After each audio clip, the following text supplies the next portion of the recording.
ওই মানুষটা যখন এক সময় বুঝতে পারে, জানতে পারার পরে এবার যখন মদিনার ওই কেন্দ্রীয় ব্যাংকের গভর্নর পদটাকে যখন সে প্রত্যাহার করে, তখন ওই ব্যাংকের থেকে তাকে বলা হয়, আপনি যদি আপনার এই চাকরিটাকে প্রত্যাখ্যান করেন তাহলে আপনার জরিমানা দিতে হবে।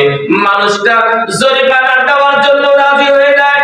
এরপরে রাজি হওয়ার পরে যখন তার বিটা বাড়ির সবকিছু বিক্রয় করে যখন ওই ব্যাংকে সবকিছু দিয়ে দেয়, মদিনার ভিতরে আর তার কিছু নাই। এক সময় কিন্তু 1 লক্ষ রিয়াল সে যখন বেতন পাইতো, এখন আর কিছু নাই। পাকিস্তানের একজন বড় আলেম আল্লামা তারিক জামিল দামাত বারাকাতুহুম, এই মানুষটা যখন 1979 সালে যখন মদিনার ওই সফরে যান, হজের সফরে, ওই মানুষটাই তারিক জামিলের সাথে যখন সম্পর্ক রেখেছিল, তাকে যখন বলা হইল এবং ওই গভর্নরের বাড়িতে যখন মেহমান হয়ে যায়, মেহমান হওয়ার পরে দেখে মদিনার থেকে 7 মাইল দূরে তার একটা ঝুপড়ি, ছোট্ট একটা বাসা। এক সময় কিন্তু 1 লক্ষ রুপি, 1 লক্ষ যখন রিয়াল বেতন পাইতো, আজকে যখন মদিনার 7 মাইল দূরে একটা ছোট্ট বাসা, ওই বাড়ি মেহমান হওয়ার পরে সে যখন দেখতে পাইলেন তার বাড়ির ভিতরে খাবারের কোনো ব্যবস্থা নাই, তার থেকে ঘটনা শুনলেন, আপনার জীবনের পরিবর্তনের ঘটনাটা একটু আমাদেরকে জানান।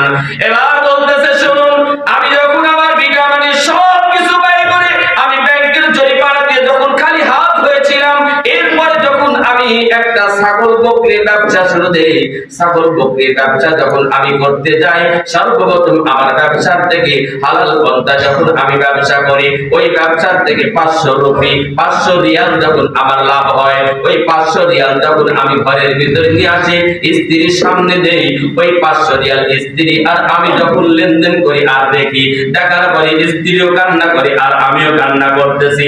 আমি ভাবলাম হয়তো স্ত্রী কান দিতেছে এই কারণে, কারণ একসময় আমি 1 লক্ষ রিয়াল বেতন পাইতাম, আজকে একটা ব্যবসার থেকে মাত্র 500 রিয়াল, 1 লক্ষ আর 500 রিয়াল যখন হালাল পন্থায় আছে, আমি ভাবলাম স্ত্রী মনে হয় কষ্টে কান দিতেছে।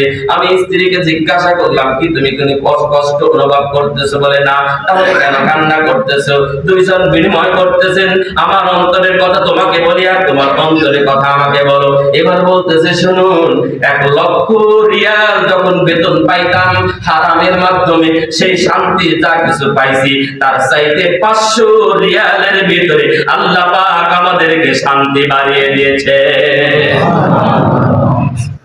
আল্লাহ পাক আমাদের সকলকে হালালটাকে গ্রহণ করার তৌফিক দেন। হারাম থেকে বেঁচে থাকি, হারাম থেকে বেঁচে থাকি। নামাজ কবুল হবে না, যাকাত কবুল হবে না, হজ কবুল হবে না, রমজানের রোজা কবুল হবে না। কিছুক্ষণ আগে আপনাদের সামনে ঘটনা